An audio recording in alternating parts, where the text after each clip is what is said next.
So after the earthquake in 22nd of February, you guys, well, at that time, you guys were working, weren't you? Yes. Yeah.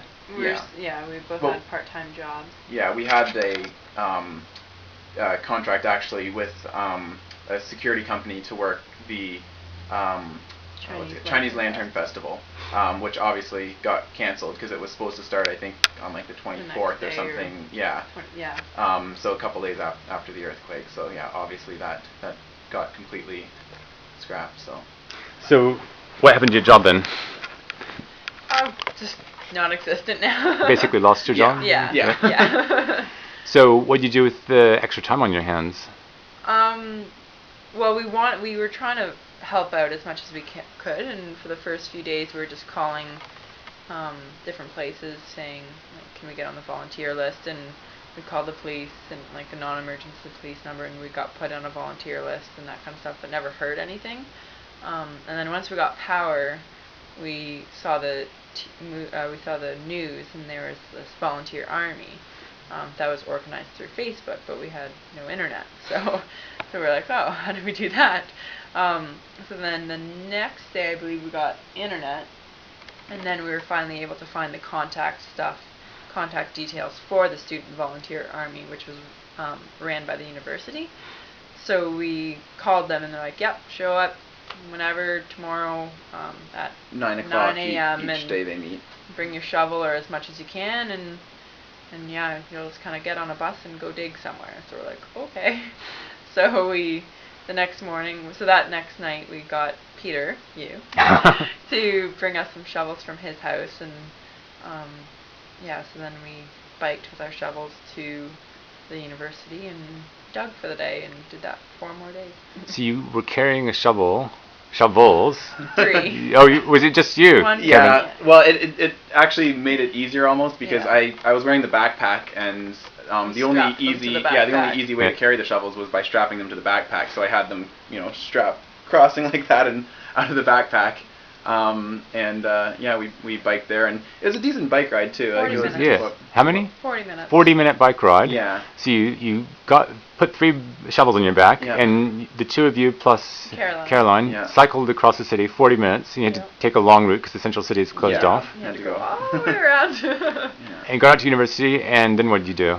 Then signed up, and they were great. Like, the student volunteer army was fantastic. They had food for all the volunteers. They were so well organized. And then we got there, we had our shovels in hand, and we just got put on buses, and then on the buses you go out to these different neighborhoods. Most of them were in the eastern suburbs, and got dropped off on a street, and you're like, okay, 5 people at this house, 6 people at this house, and just started shoveling. And you were shoveling the liquefaction that silt and the backhoes can't get to, so mostly the backyards. Ah, right. We would just take it all from the backyards in wheelbarrows and bring it to the street and make big piles in the street, and then usually by the end of the day the backhoes would come and pick it up off the street. But yeah, it's amazing how quickly stuff got done with that many people working together. Like, we would get a neighborhood, and it would just be a massive pile by the end of the day. When you've got like a dozen or more people working in one backyard, even when you've got this liquefaction that's like 1 or 2 feet thick, gets done in an hour, and then move on to the next house and keep going. In an hour, 2 feet of sand covering an entire entire backyard. Depends on the size of the backyard. Wow. But yeah, we were just going through it like one after another, like just from house to house. And how did people react to you guys coming along? Locals loved us. Yeah, it was the people pretty nice. that were there, like the families that were still in their houses, because a lot of people in that area did leave, but the people that were there just came out and were so grateful. Just to see what would have taken them so long with just them, like just with their family, when it took, like the one house, for example, I think there's 2 dozen students in the backyard. Well, not students, but 2 dozen people with the student volunteer army, and it took us maybe an hour and a half, and it was a big backyard, and wow, we just went for it, and the people were just so happy because we saved them so many hours. I imagine if it's anything like my experience, that it's not just the time involved, but just the morale it takes to be able to physically face something like that. Exactly. And it's amazing, as the shoveler, it was amazing to see how quick it went, because then when you see that quick progress, you're like, I can keep doing this. But when you only do a little tiny bit, then you get kind of discouraged and, oh my God, there's so much more to do. But when everyone's doing the same backyard and it goes like that, everyone's working that much quicker because no one's getting discouraged, because every time you look up, there's that much more gone. Like, it was amazing to see how quick it went. You said 24 people in an hour and a half? Yeah, sometimes. So that would take like one person, what would that be? 36 hours. That's like a solid working week. That would be demoralizing. Exactly. By morning tea the first day, you'd be like, I've done 1%. Exactly. Yeah. That would be rough. Yeah. So how many days did you do that for? We did it for 4 days. 4 days? We did it basically for the week. The one day in the middle, we weren't able to. They weren't sending the buses out just because it was too windy, and with all the liquefaction that was brought up and the silt and stuff, the drier areas, the dust was blowing, and it was just, they didn't want people out there working with that much dust in the air, because it was quite hard to see and breathe when the dust was really thick. So they didn't send the buses out that day, and then we continued on the next day. So I remember that day. It was very, very strong wind, like practically gale force. I think they were saying 80 or 90 kilometer wind. Wow. Yeah. Whether it got up to that, I'm not sure, but that's what they were calling for. So I opened a 10-liter bucket to get water from the water truck, because we didn't have water back by then, and it was only open for a couple of minutes, and there was a layer of sand in the bottom of it by the time I closed it. So if you're breathing that all day, that might not be the best. Exactly. Were you wearing masks normally when you were shoveling? They gave us masks. Yeah, they provided masks, so depending on how bad it was, like, we weren't always wearing it, but they provided gloves and masks and safety. Like, they had hand sanitizer, and then we'd all gather in one park for lunch, and they would have a big barbecue for lunch, and so they fed us well, which was nice, because it made you want to go back the next day, because not only did it make you feel good, but you're getting treated really well, and you felt appreciated. So who was feeding you guys? There was a combination. So many volunteers. I know that, like, there were some, like, completely independent things that were going on. Like, the different trucks would come in. Like, there was the Red Bull van that would come in, and they were handing out free Red Bull, and like the Maggie truck that had like the soup and all that. So they would come, but then the barbecue itself, I think it was organized by the student volunteer but I'm not sure where all the food came from. I'm assuming it was donated. It was donated by various. Yeah. I'm not sure where though. Wow. Yeah.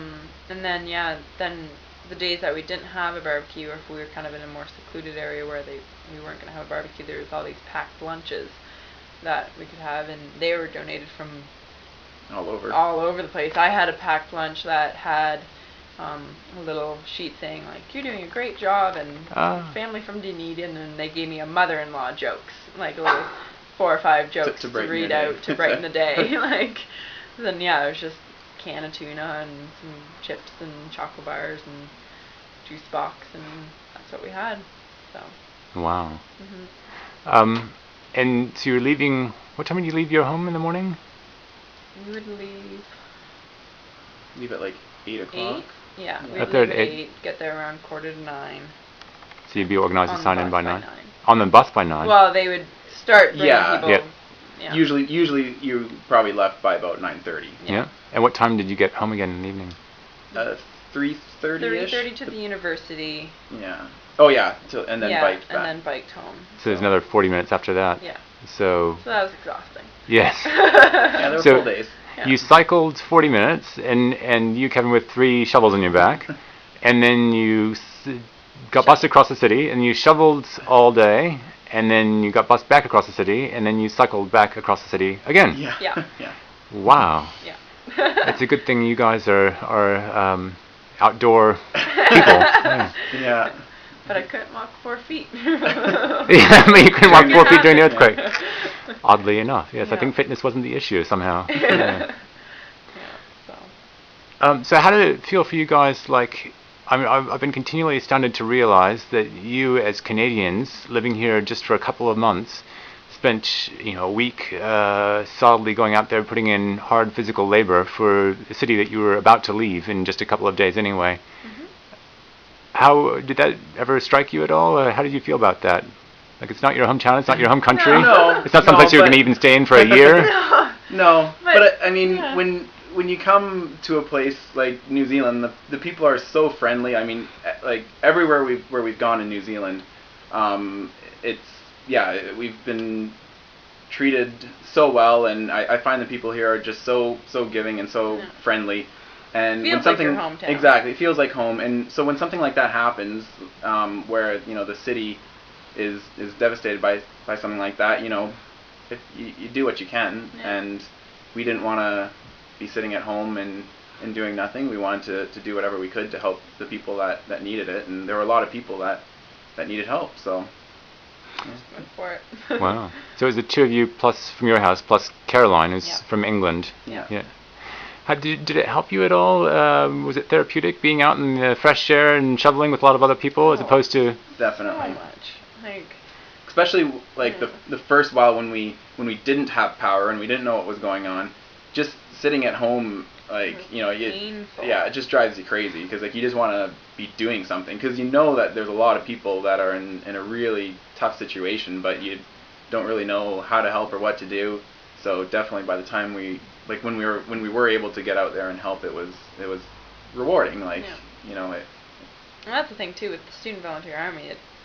Everyone was rewarded. Like the people that got their backyards shoveled were rewarded for that, and then the people shoveling got rewarded for feeling like it's just you're helping out, you're going out and doing something rather than sitting at home on your hands being like, what do I do now? Like, so getting out there, shoveling, exercise, and meeting the locals that don't have power or water and have 2 feet of liquefaction in the backyard, then you realize your situation's much better and you can help rather than just sit at home and watch the news because the news can get a bit too much. So, yeah. Did it help you to cope with the aftershocks at night when they rolled through to have been exercising all day or helping people all day? I slept well after those nights. I slept right through the aftershocks after we did the workout, but the first night was terrible. You didn't sleep much that night. The first night after the earthquake, I think I woke up 6 times that night. I didn't sleep. I had my clothes on top, like all the sheets. Yeah. Just kind of, we had our bag by the door that had our passports and that kind of stuff. So if another one did come and we did have to get out, at least we'd have to grab that bag and we wouldn't have lost our passport. So you slept in your clothes? Yeah, oh yeah. Or didn't sleep, rather. Didn't sleep. You stayed awake in your clothes. I laid in my bed in my clothes. Wow. And just, I didn't like that. But got through it. How did, so there, I don't know, 8 or 9 people in your house thereabouts when the earthquake struck? Yeah. And about a week later there were, I think, you 2 and Caroline. 2 days later there was 4 of us. In just 2 days it went from 8 or 9 to 4. And then 5 days there was 3 because Jay moved out. Yeah. Right, yeah. So it was... Yeah, it didn't take big long. house went to 3 people really quickly, which felt really weird. But I mean, you can't really blame them. I mean, a lot of the people were in the same situation as us, where they were there on a working travel visa and worked in the city center. So now they have no job and nothing really tying them down to Christchurch. So they went elsewhere to look for work yeah. I had the impression that some of them were a bit more freaked out by the aftershocks than you guys were. Yeah, yeah, definitely. Fiona, for one, was definitely freaked out from the whole experience and just didn't want to be there at all. And I don't blame her, but no. So that a lot of people just wanted to get out of the aftershocks and get away from it all. So. Did Fiona see anything particularly terrible, or? No, I don't think so. I think she just had a really big scare at work. Yeah. So she was at work and they were like, it started and she was told to get under her desk, and then I guess part of the roof started to cave in or something like that, and they all got out, but I don't think she was in a good position. So. Wasn't she working in Littleton? No, I'm not sure I don't think it was Littleton. She had an office job, did she? I thought she worked in a It was cafe. It was a factory. A factory, yeah. okay. Yeah. And part of the roof got I think. smashed in by. Yeah, that would be freaky. Yeah. Yeah. Hmm. Yeah.